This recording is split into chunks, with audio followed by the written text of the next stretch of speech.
Boa noite, queridos companheiros, sejam todos muito bem-vindos a mais um estudo sobre o céu e o inferno. Nós hoje estamos a terminar o capítulo 2, que se intitula Receio da Morte, e hoje vamos refletir sobre o item 9, porque os espíritas não receiam a morte. Eu aqui pergunto já para provocar um bocadinho: não receiam a morte os espíritas? Nós já vamos falar sobre isso, Vamos então elevar o nosso pensamento ao mais alto, para fazermos a nossa prece de harmonização e assim ficarmos mais alinhados com a espiritualidade da luz e paz que nos acompanha, os nossos mentores e guias, para assim compreendermos melhor os propósitos deste estudo. Respiremos tranquila e profundamente. Tiremos da nossa mente todas as preocupações e foquemos agora e só na luz enorme, maior, divina, maravilhosa e luminosa do nosso Pai Celestial, o nosso princípio inteligente e criador de todas as coisas, a que denominamos Deus. E que essa luz imensa nos possa envolver as nossas casas, a nossa família, as nossas cidades, o nosso Portugal, a Europa, a África, América, Brasil e América do Sul, a Ásia, Oceania, todo o planeta Terra, nas suas placas de terra e de mar. Esta luz maravilhosa possa envolver todos os níveis da Terra para além da crosta. Possa envolver a nossa galáxia, o nosso sistema solar primeiro e a nossa galáxia depois. E assim, gratos por fazermos parte de todos estes sistemas de luz e de amor. Vamos imaginar a figura amorosa do nosso amado Mestre Jesus, como sempre, resplandecente e sorridente para nos receber de braços abertos, rodeado de anjos. E vamos até ele, sentando-nos aos seus pés, leves, alegres, tranquilos, para que ele nos possa envolver com a sua energia de luz.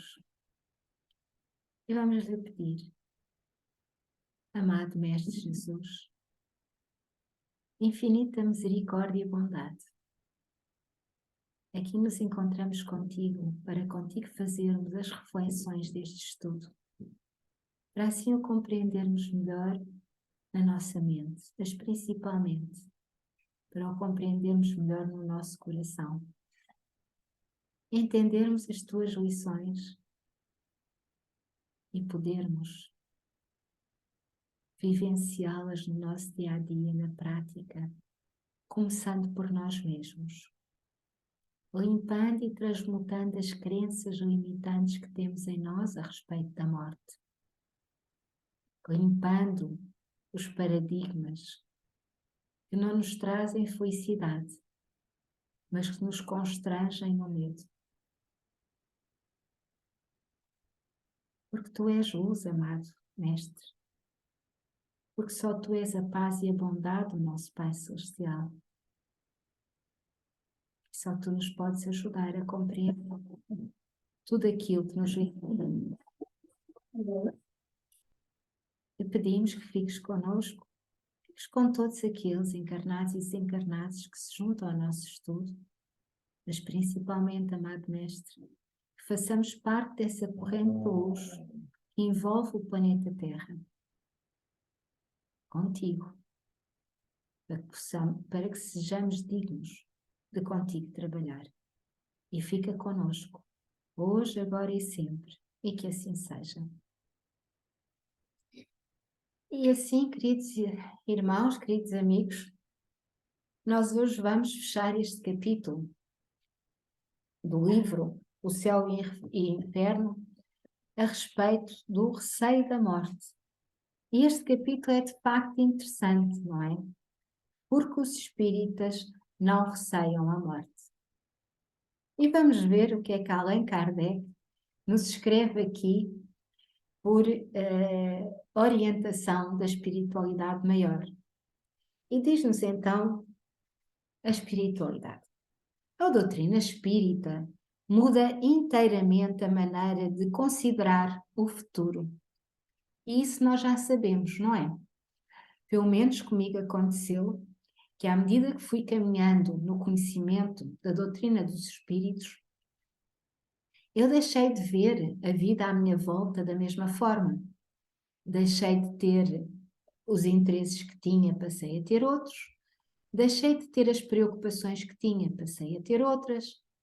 Deixei de viver com tanta intensidade, se calhar, os desafios do mundo material e comecei a entender o papel que estávamos aqui a fazer e porque é que aqui estávamos. E, de facto, tudo isso que ainda acontece, que ainda se reflete em mim, que eu ainda estou a entender, ainda estou a tentar perceber, ainda continuo a estudar, não é? Eu mesma, comigo mesma, mas de alguma maneira tudo isto, como diz aqui a espiritualidade pelo cunho de Kardec, mudou inteiramente a minha maneira de considerar o futuro. E ele continua: a vida futura não é mais uma hipótese, mas uma realidade. O estado das almas após a morte não é mais uma teoria, mas o resultado da observação. E como é que se pode observar, perguntamos nós, o estado das almas após a morte? Através dos relatos que a espiritualidade nos traz. Através das cartas que os filhos escrevem às mães. Através dos livros que estudamos e que são psicografados por eles. Através dos relatos imensos e incontáveis que nós temos e que também foram divulgados pelo cunho de Chico, entre outros, Chico Xavier, entre outros irmãos nossos. Portanto, é só uma questão de nós observarmos. E também através dos fenómenos mediúnicos, principalmente aqueles de efeitos físicos que estudámos ontem no livro dos médiuns, não é? Pela materialização de alguns espíritos, pelas batidas, pelos sons, em resposta a perguntas objetivas. E, portanto, nós temos, pela observação, muitas provas de que, de facto, a morte não é mais uma teoria. E continuam eles. O véu está levantado. O mundo espiritual nos aparece em toda a sua realidade prática. Não foram os homens que descobriram, pelo esforço de uma concepção engenhosa, são os próprios habitantes desse mundo que vêm nos descrever a sua situação. Nós ali os vemos em todos os graus da escala espiritual, em todas as fases da felicidade e do infortúnio. E aqui estou-me a lembrar e cruzando exatamente com o tempo, com a época e com o trabalho de Kardec, nós podemos ler e estudar estes relatos nas revistas espíritas, porque estão lá imensos, de todos os níveis, como aqui Kardec nos diz, inclusivamente espíritos que habitam outros planetas, que já habitaram a Terra, e, portanto, espíritos felizes, espíritos no infortúnio, espíritos neste plano dos umbrais ou dos níveis acima da crosta, ou espíritos de outros planetas. Assistimos a todas as peripécias da vida de além-túmulo. Aí está, para os espíritas, a razão da calma com que eles encaram a morte, da serenidade de seus últimos instantes sobre a terra. O que lhes serve de apoio não é somente a esperança, é a certeza. Eles sabem que a vida futura não é mais que a continuação da vida presente, em melhores condições, e a esperam com a mesma confiança com que esperam o nascer do sol após uma noite de tempestade. Os motivos dessa confiança estão nos factos de que são testemunhas e na concordância desses factos com a lógica, a justiça e a bondade de Deus e com as aspirações íntimas do homem. Além disso, a crença comum situa as almas em regiões acessíveis apenas ao pensamento, onde se tornam, de alguma sorte, estranhas aos vivos. Ou seja, nós mantemos no pensamento as memórias, não é? A própria Igreja coloca entre as almas e os vivos uma barreira intransponível. Partiram, é finita a evolução, estão no céu, ou estão no inferno, ou estão no purgatório, mas não há qualquer possibilidade, de acordo com a Igreja, de comunicação entre as partes.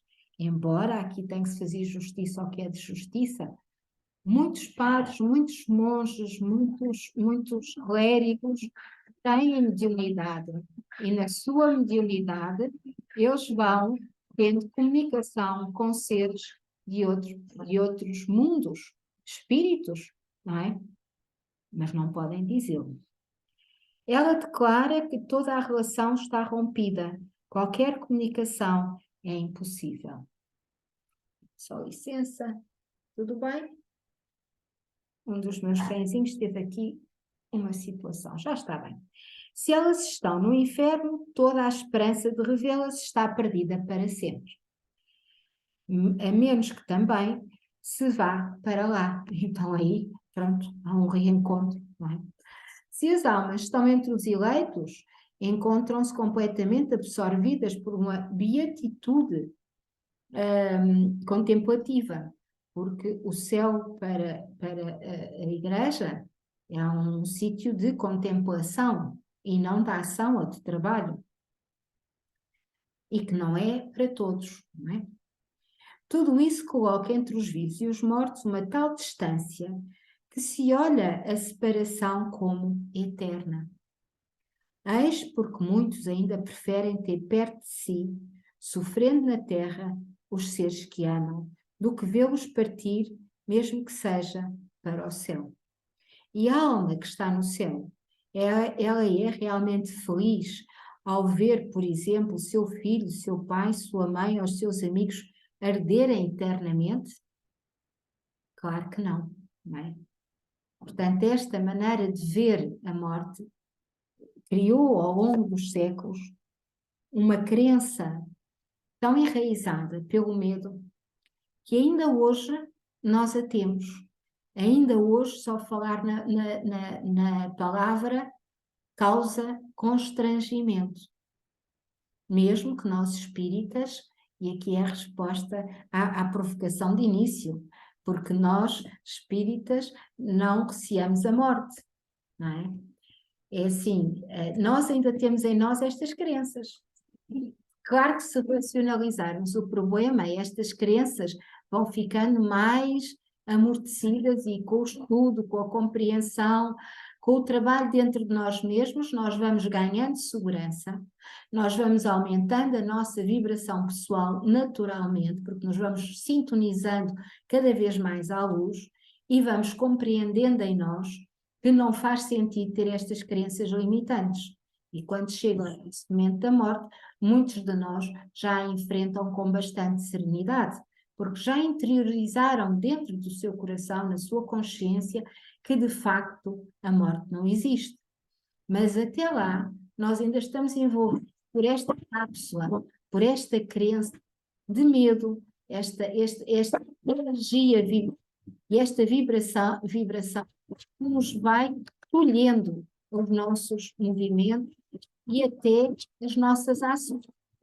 Porque nós, muitas vezes, deixamos de fazer as coisas que gostaríamos, deixamos de agir às vezes como gostaríamos de agir por causa destas crenças limitantes que são as crenças da morte. E diz-nos Allan Kardec, para os espíritas, a alma não é mais uma abstração, ela tem um corpo etéreo, ou seja, o perispírito, que faz dela um ser definido, que o pensamento alcança e concebe. Já é muito para fixar as ideias sobre a sua individualidade, suas aptidões e suas percepções. A lembrança daqueles que nos são caros ou queridos baseia-se sobre alguma coisa real. Não os representamos mais como chamas fugidias que nada lembram ao pensamento, mas sob uma forma concreta que os mostra melhor para nós como seres vivos. Além disso, em lugar de estarem perdidos nas profundezas do espaço, eles estão à nossa volta. O mundo corporal e o mundo espiritual estão em perpétuas relações e se assistem mutuamente, não sendo mais permitidas a dúvida sobre o futuro, o receio da morte, não tem mais razão de ser.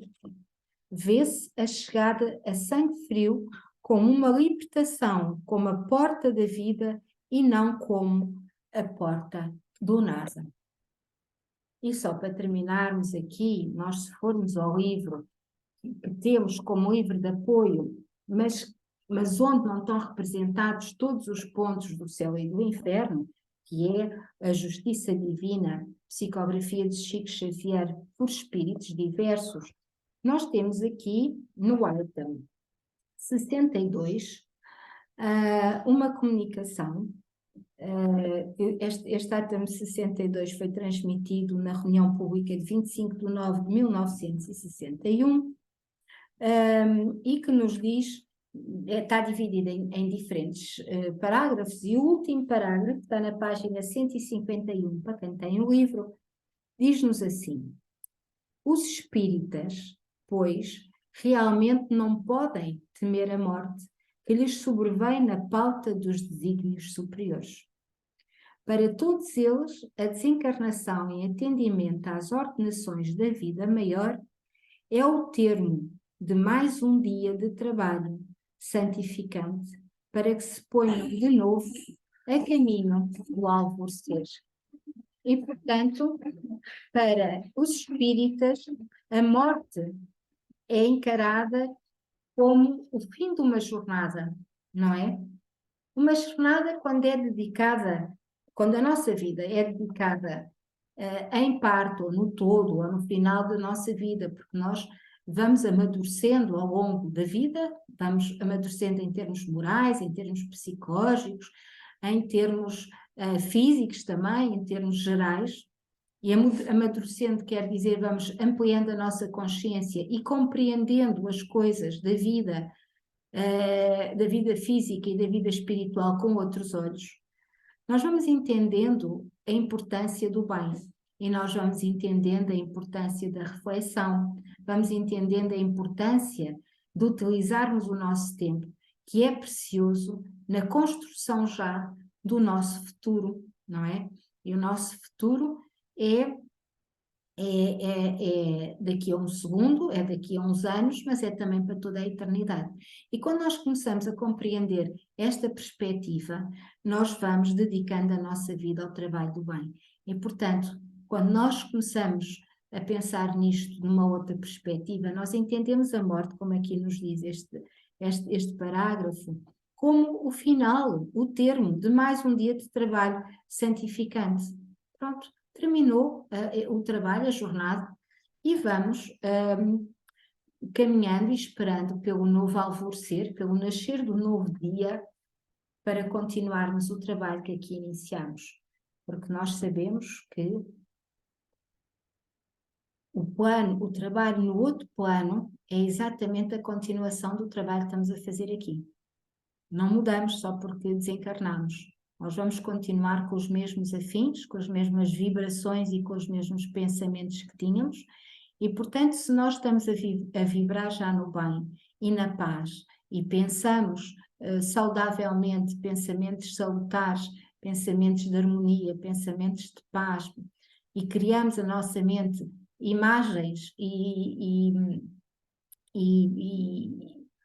pensamentos, não tenho outra palavra para dizer, de bondade, de interajuda, de apoio, de perdão, de suporte, de caridade, nós sabemos que vamos continuar exatamente a fazer o mesmo. Mas se nós na nossa mente tivermos a plasmar imagens de maldicência, de ódio, de rancor, de inveja, de vingança, enfim, de tantas outras coisas, nós vamos exatamente sintonizar depois de partirmos essa mesma vibração. Portanto, sintonizemos e acabemos aqui o nosso estudo com palavras de luz. Sintonizemos a paz maravilhosa que queremos no mundo, a luz que nos envolve do nosso Pai Celestial. Fiquemos com a ideia de que sim, o bem está a vencer as trevas, que nós vamos, quando dormirmos, trabalhar na construção de um mundo melhor e vamos nos alinhar com essas falanges imensas de espíritos de luz que estão a construir a paz. E vamos trabalhar naquilo que sabemos, vamos ajudar naquilo que pudermos, vamos apresentar-nos assim, como se diz na gíria militar, ao serviço e que nos seja destinado aquilo que temos para fazer. Mas nós estamos prontos para trabalhar, isso é que é a parte principal da nossa mente e da nossa construção que queremos de seres melhores. E por certo, quando acabar a nossa jornada neste plano, nós estamos prontos para continuarmos a nossa jornada no outro plano, porque nós já fizemos amigos, porque nós já temos grupos de trabalho, porque nós já decidimos que queremos continuar a trabalhar na seara do Cristo, com o nosso Pai Criador, seja com seres deste planeta ou de outros planetas, com seres que trabalham sempre para o bem, para a paz e para o amor. E aí nós não nos sentimos sozinhos, porque nós já temos esse grupo de trabalho, porque nós já temos essa sintonia vibratória e porque nós dentro de nós já decidimos que é isso que nós queremos. Queridos companheiros, hoje o estudo foi um bocadinho mais longo, nós estamos a chegar ao fim, mas eu queria só desejar a todos uma noite abençoada, com muita luz no coração, com muita paz, e imaginemos na nossa mente a figura amorosa do nosso amado Mestre Jesus a dar-nos um abraço caloroso de amor, tranquilidade e paz. E que Deus fique no coração de todos vós e até segunda-feira, às 9 horas da noite, Portugal, 17 horas do Brasil, para o nosso Evangelho no Lar. Uma noite abençoada para todos e muita luz no vosso coração. Boa noite. Boa noite, noite abençoada. Obrigada, uma noite abençoada. Beijinhos.